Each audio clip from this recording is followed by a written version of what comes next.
everyone, welcome back to my channel. If this is your first time here, my name is Molly, and today I'm going to be watching, reviewing, and reacting to Season 2, Episode 9 of The Expanse. So quickly, before I get into the episode, you guys are probably aware of the copyright issues that have been going on. I'm struggling with it. It's actually been very difficult and frustrating over the past few days, so I do apologize if I seem at all out of sorts. I'm hoping that won't carry over into anything with my reaction. And I also apologize to everyone who's been having difficulty accessing the videos. I'm hoping that this is going to be on YouTube at some point, but honestly, who knows right now. And with that being said, I want to give a huge thank you to everyone who has continued to support me on Patreon and who has come out to support me on Patreon in the wake of this happening. It's kind of been a bit of a silver lining in the midst of this really unpleasant situation that, you know, when I'm posting about having a difficult time and a problem, that so many people have come out to be supportive, either in terms of joining and signing up for my Patreon page, or through the people already on my Patreon page who gave me a lot of kind words and suggestions. People in the comment section on YouTube gave me suggestions, and people have been, you know, retweeting my desperate tweet attempts to get some help and tweeting themselves. You know, all of these things have been really helpful to me, both practically and just like, you know, mentally, for trying to deal with the stress of this. So thank you to everyone for supporting me. I really do appreciate it, and I, again, apologize for this. I'm sorry it's going on, and I really hope it's going to be cleared up very soon. But again, just thank you all so much for your support in whatever way you've been able to give it. It's been helping me. So there's a lot that's going to be potentially coming up in this episode, and I really think that I want to just dive right into it instead of doing a big recap. You know, I spoke quite a bit at the end of my last video, which some of you probably just saw, since even though it's been up on Patreon for a while, it's continuously being blocked on YouTube. But alright, so with everything being said, let's just jump into and try to enjoy episode 9 of this excellent show without all of this other nonsense hanging over our heads. Alright guys, here we go. Okay, that's Hardin and Amos. I recognize their voices. I feel like they're trying to hide it, definitely, but it's them. I thought it was Hardin at first. I wasn't sure though, and then when Amos spoke, I was like, alright, yeah. But what are they doing?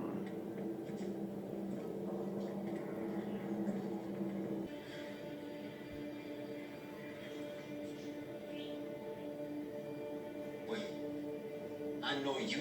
I've seen your face all over Sirius Station. You're James Hardin. This is out to a good start. Hardin, just his throwing that message out there just keeps coming back to bite him over and over and over throughout the series. Okay,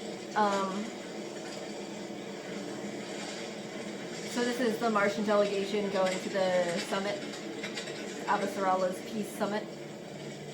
Earth's gravity is hell assuming. on the Martian physique. I forgot it. No, you didn't. You searched my quarters? Yes, I did. Because I have orders to follow too, and the defense minister wants you wearing this when you give your statement. Political purposes. There's a lot riding on you, Gunny. Now is not the right time to go to war.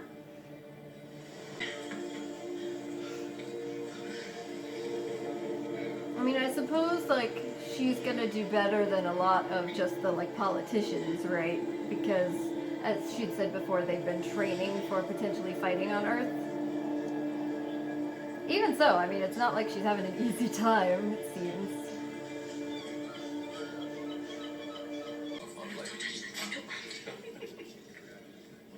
What are you doing? I'm just helping this bright young lady adjust the sensor array. That's hard to believe. I didn't think you had any useful skills.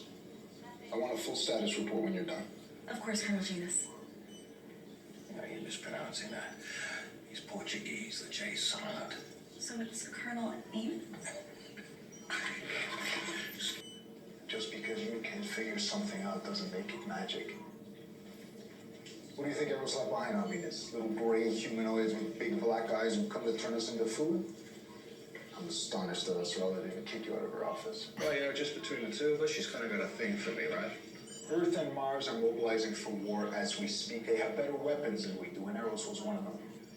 You sleazed your way into this mission, determined to justify your own theories. You're going to twist the facts to support your position. That's not just bad science. It's dangerous. Colonel, why are you doing this? Because we need a ship to get us on the Ganymede station. And ours is too conspicuous. The people there are suffering, you know. These supplies could save lives. And they'll get where they're needed, I promise.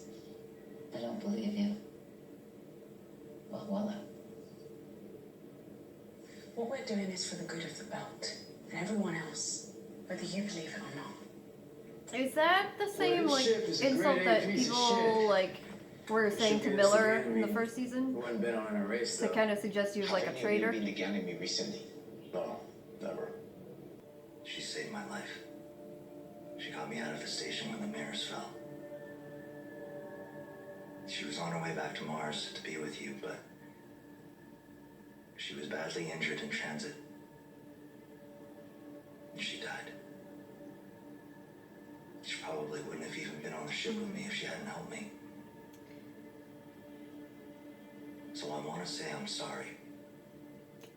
She was a good person. I'm sure it's better for her family to not know exactly I how she promise I'll died. never forget her and what she did for me.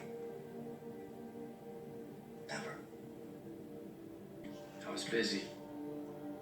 Come on, we need you upstairs. No, I need to send a message. You can't. It's important. That doesn't make a difference. Why can't I? Cap said. Am I a prisoner? I don't think so. Then I have the right to know why. And I'm not going anywhere until you tell me.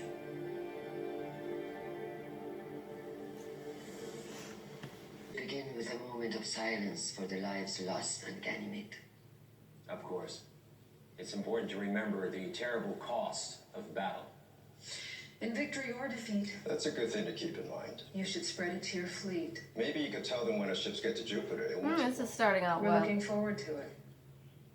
The reason we're here is to prevent a war. Let's start by remembering the fallen.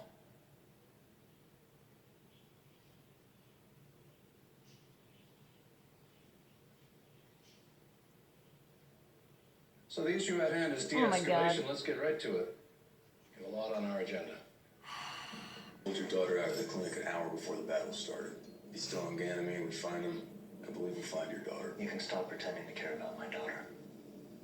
What does she have to do with this proto-molecule you're after? How do you know about that? I told him. Oh, He's helping that's us. interesting. You should be straight with him. And was making his own choice there. I kind of like it. Proto-molecules and what really moved Eros? We're all there, my friend. Saw it with our own eyes. What could that have to do with May? We don't know yet.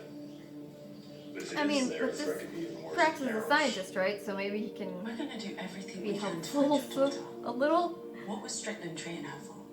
She has a genetic disorder, Myers-Skeleton premature immunosensinosis. They're not quite sure what causes it. May developed a very serious spinal infection when she was 4 months old.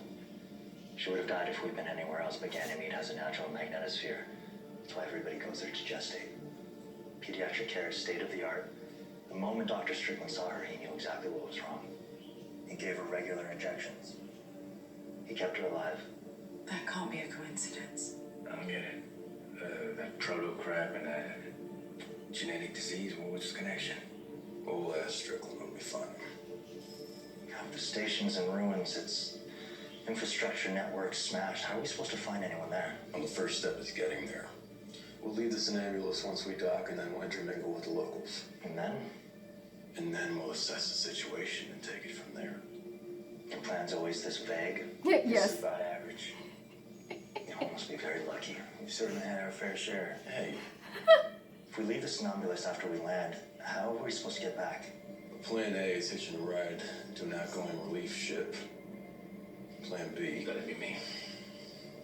So the MCRN, they're gonna be focused on all the incoming UNN warships. That's gonna be good for us. You're gonna use that distraction and take the Rossi, mosey on down to the dark side of Ganymede. Once I'm there, I'm gonna tuck her behind one of those 71 cute little moons.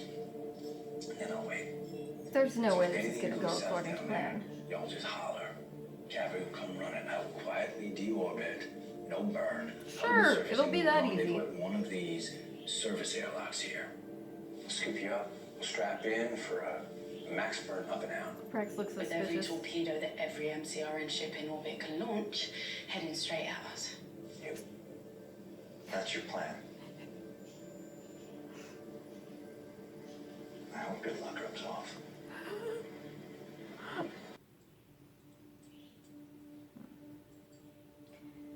So I'm assuming her not wanting Where? to keep that or wear it as something to do with like a, I don't know, survivor's guilt maybe, that her team died. Window clear.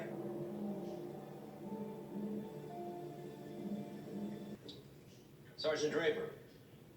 Sir,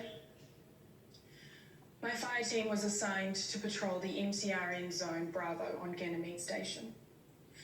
Shortly after the Scirocco, our support ship, went into comms blackout. We observed movements on the UNN line approximately 2 kilometers distance and weapons fire. The UN Marines appeared to be charging our position. So you're saying that we opened fire on you? No, sir. We were out of contact with our ship and unable to confirm, and at the time, our comms were jammed on the field. Is it possible that your Marines were testing their gear or conducting some sort of training exercise? It's possible. We also had lost contact with our unit. My team formed a firing line and prepared to engage if the Blues, the UN Marines, crossed 500 meters, which would have put them on our side of the zone. They were closing in on us fast. We mistook a training exercise as an active engagement and opened fire without orders.